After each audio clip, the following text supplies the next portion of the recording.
possible for you to avoid the media circus that surrounds Ms. Griffin's conduct? Absolutely not. Okay. Have people gotten your personal phone number that way? Yes, sir. Have they gotten your email? Yes, sir. They message you on Facebook? Yes, sir. He's asked, why are you afraid of Bullhorn Betty? Take a listen. What are you afraid of from Andrew Griffin?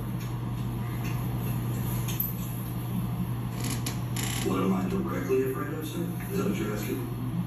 Yes. Well, when you make a video threatening to bring a gun from another state to the state, directly in videos related to me, my wife, my family, that's a threat, plain and simple.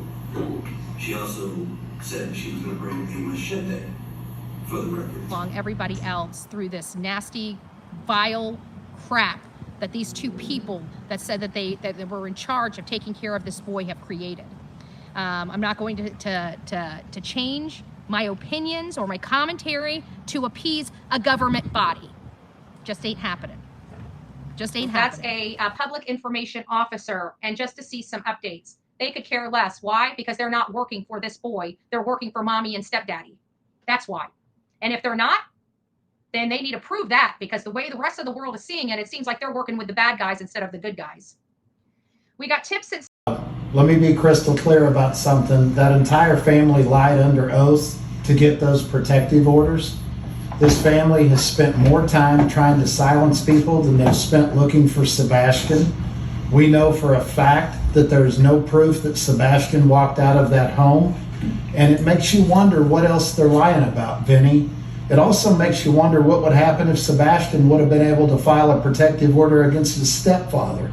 I am condemning them. Like I have absolute condemnation for Detective Lisa Byington, which has been part of this county for 20 or 30 years. But she lied under oath in statements for me. She's lied to the judge once, and she lied on an actual affidavit once. So it tells me that she is willing to do anything for an arrest, and that's scary when she has these big busts. So I'm going to make sure that we're front and center, and her name is rang out as much as possible, because I want to make sure that any defense attorney that has an affidavit from her really hones in on those affidavits, because she's willing to lie. We have proof she's willing to lie, and I'm not going to shut my mouth up about this factual information, especially in my experience and what I'm dealing with. Seth, your reaction to what happened and what is happening in all of this?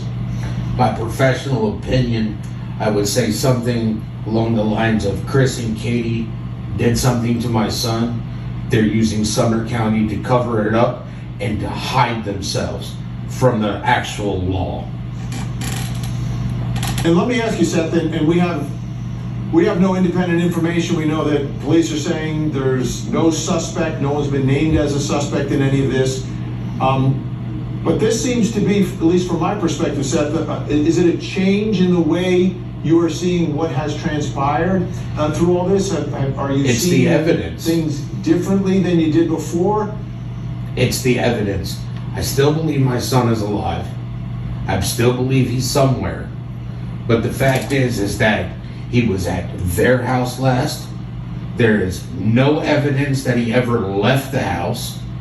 And they, as Tony has stated, they have spent more money and time trying to get people to not speak about Sebastian than speaking about Sebastian. And I specifically stated that it was because we are gathering them. So, I mean, that still is going forward to this day. So I would keep that in mind with your comments. Major bulk of what we need to go through with my First Amendment case in Tennessee.